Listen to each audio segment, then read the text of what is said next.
Noon, maraming salamat sa laging pagbibigay ng mga araw na puno ng blessings.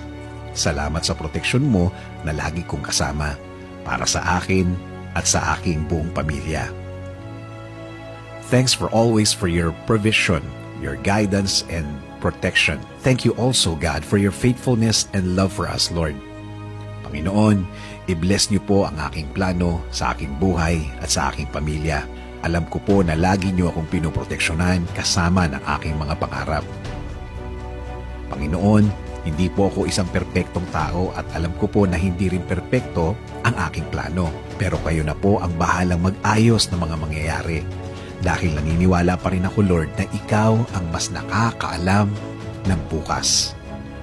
Alam ko po, Lord, na marami pa akong nadaanan para matupad ang aking plano sa aking buhay. Pero alam ko po na bibigyan niyo po ako at ang aking plano sa buhay ng tamang